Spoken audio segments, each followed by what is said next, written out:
नमस्कार दोस्तों, मैं एस्ट्रोलॉजर सचिन स्वागत और अभिनंदन करता हूं प्रिय दर्शकों का।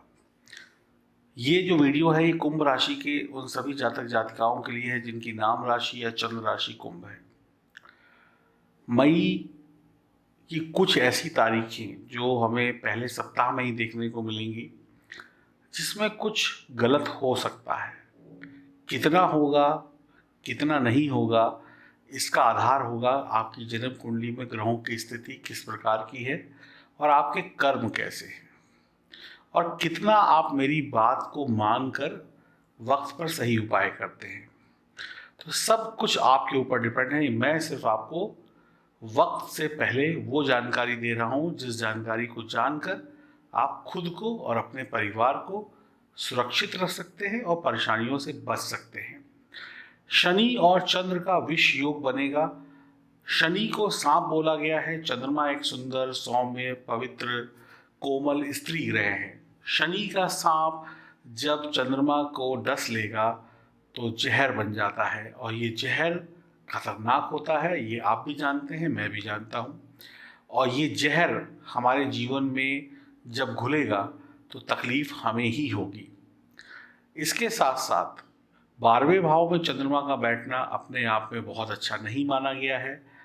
तो अब शनि और चंद्र का विष योग हमारे जीवन को किस प्रकार से इन तारीखों में प्रभावित करेगा ये मैं आपको बताऊंगा। विषय डरने का है, लेकिन आपको डरना इसलिए नहीं है क्योंकि आपको पहले से ही मैं बता रहा हूं कि ये हो सकता है। आप अपनी तैयारी कर लीजिए, उपाय भी मैं ही बताऊंगा। तो दुख या परेशानी भरी बात भी मैं बता रहा हूं और खुशी की बात भी मैं बताऊंगा कि इस जहर को कैसे उतारा जा सकता है। और सबसे अच्छी बात यह है कि आपको वक्त से पहले जानकारी मिल रही है, तो इसमें ईश्वर का शुक्रिया अदा करिएगा कि आप सुरक्षित बच जाएंगे। तो आइए इस वीडियो का शुभारंभ करते हैं। तो कुंभ राशि वाले सभी जातक जातिकाओं को शनि की साढ़े साती का भी प्रभाव है, तो थोड़ा सा सतर्क ज़्यादा रहने की आवश्यकता होगी। चंद्रमा 2 तारीख लगभग 3 बजे मकर राशि में प्रवेश करेंगे। 3 और 4 तारीख लगभग रात 9 बजे तक यहीं पर रहेंगे।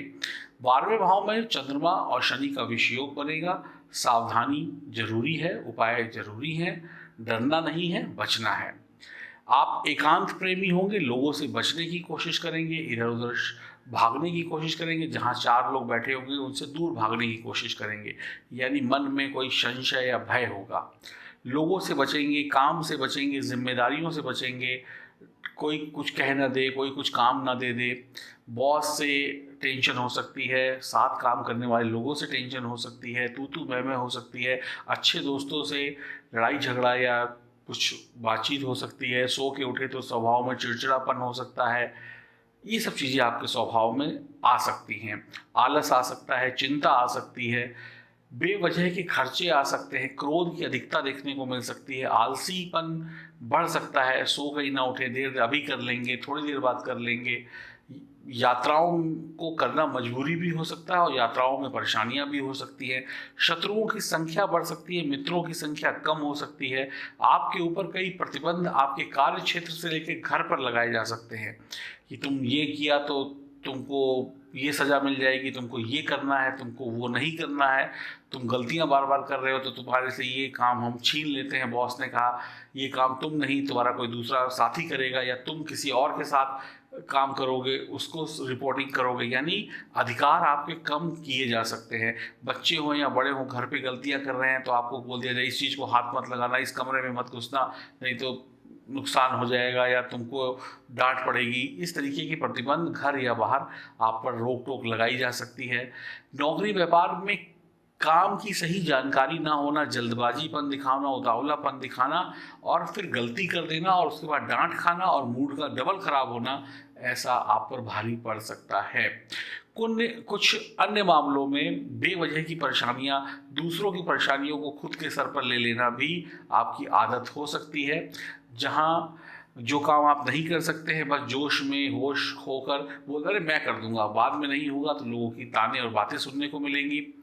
दिल के फैसले दिल से लेंगे तो तकलीफ होगी, दिल के फैसले भी दिमाग से लेंगे तो फायदे में रहेंगे। तो भावात्मक रूप से यानी अपने हृदय को इतना कमजोर मत बना लीजिएगा कि फैसले गलत होने लगे और तकलीफ बढ़ने लगे। आप दुनिया से हटकर काम करना पसंद करेंगे, लोग कहेंगे सीधे चलो तो आप उल्टा चलना पसंद करेंगे।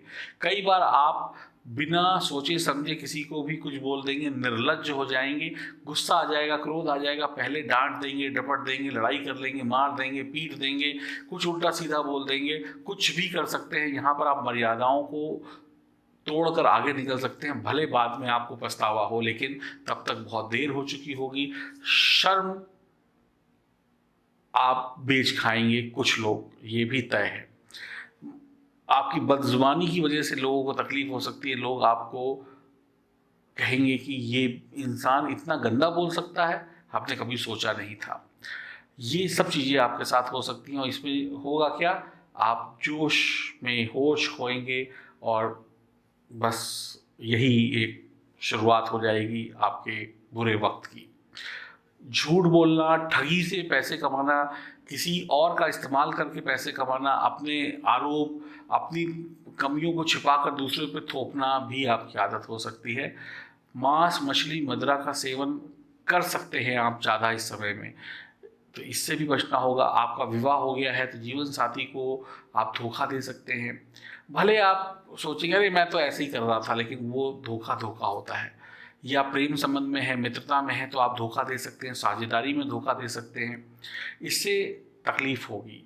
आप कहीं मौज मस्ती वाली किसी डेटिंग साइट पर जाकर अपने दिल को बहलाने की कोशिश कर सकते हैं, जो कि गलत होगा, रिश्तों में धोखा होगा। तो ये सब चीज़ें आपके पैसे और वक्त और रिश्तों की बर्बादी कर सकती है, क्योंकि आपका दिमाग उस तरफ चला जाएगा।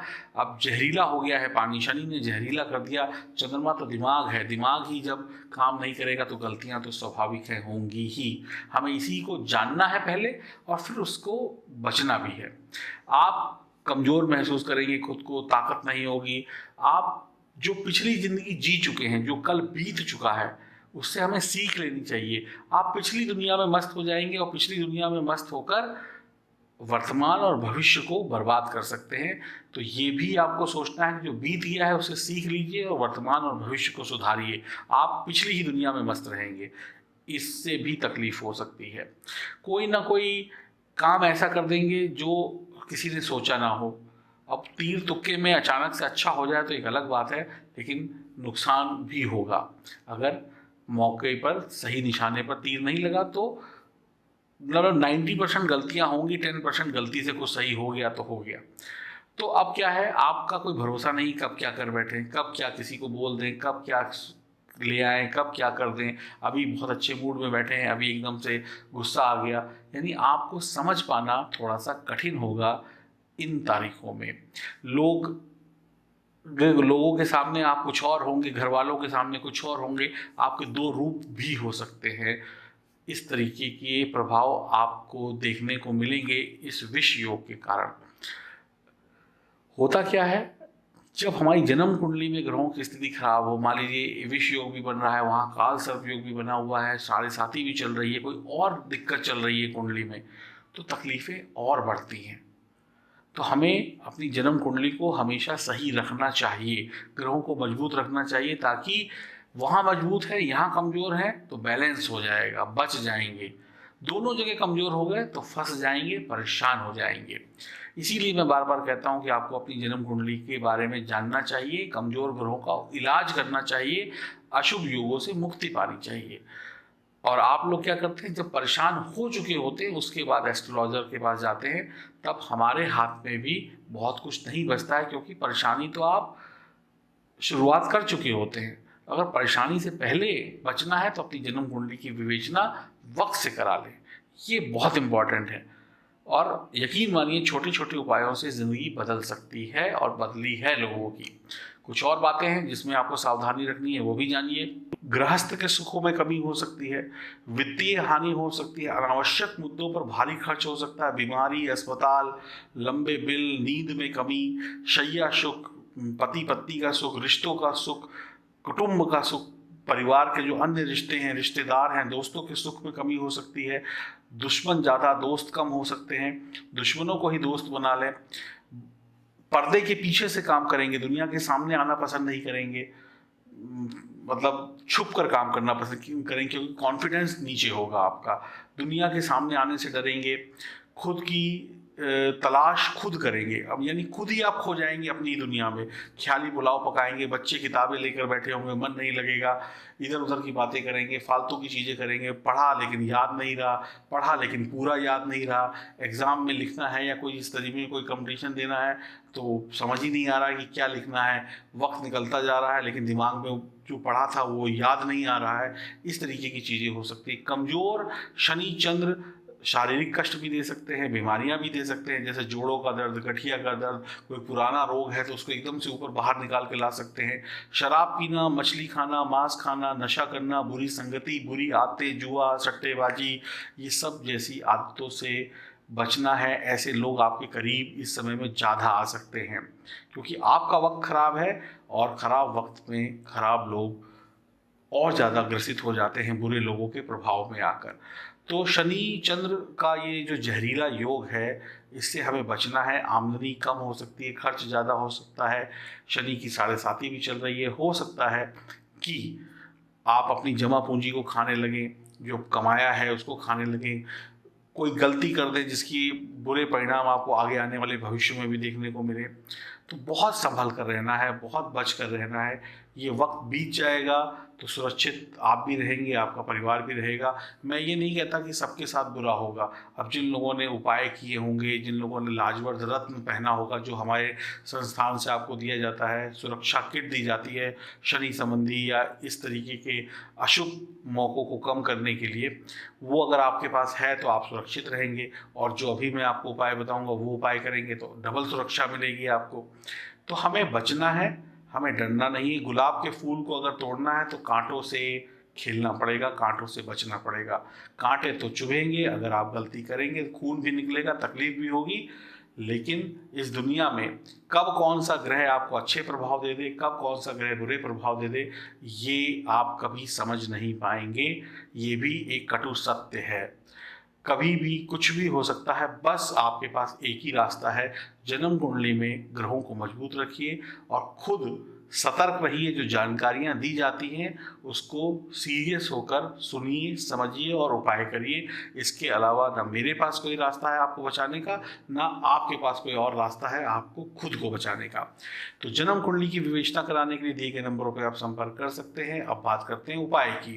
तो एक तो झूठ नहीं बोलना है, झूठ बोलेंगे बहुत फंसेंगे। दूसरा, बुरी संगति से दूर रहना। ये सब बातें मैंने आपको पहले भी बताई। झूठा भोजन ना आपको किसी का खाना है, ना अपना झूठा भोजन किसी को खिलाना है। इस बात का विशेष ध्यान रखें और ये हमेशा का नियम बना लीजिए। चरित्र को साफ रखना है, अपने रिश्तों में धोखाधड़ी बिल्कुल नहीं करनी है। संभव है तो तेल और शराब का दान कर सकते हैं। शिव जी पर कच्चा दूध चढ़ा सकते हैं अगर आपके शहर में मंदिर वगैरह खुले हैं और आप आसानी से नियमों के साथ जाते हैं तो। और अगर नहीं खुले हैं तो घर पर ही ओम नमः शिवाय मंत्र का जाप यथासंभव करने से आपका कल्याण होगा। तो आपको पैनिक नहीं होना है। ये जो बातें मैंने बताई इसमें से कोई भी बात अच्छी नहीं बताई आपको, सब वो बताया जो सुनने में अच्छा नहीं लगता है, लेकिन सत्य बताना भी हमारा ही काम है। ये आप भी जानते हैं। अगर सब कुछ इस दुनिया में अच्छा ही अच्छा होता तो बुराई शब्द का जन्म ही ना होता, परेशानी शब्द का जन्म ही ना होता। तो हमें परेशानियों को पहले दूर करना है, सुख हमें अपने आप मिल जाएगा। इस बात को जितनी जल्दी आप समझेंगे, ये मत समझिएगा कि एक वीडियो में हमने बहुत अच्छा बताया, एक वीडियो में खराब बताया। वो अच्छा तभी होगा जब यहाँ पर बताई गई बातों को आप अमल में लेकर आएंगे।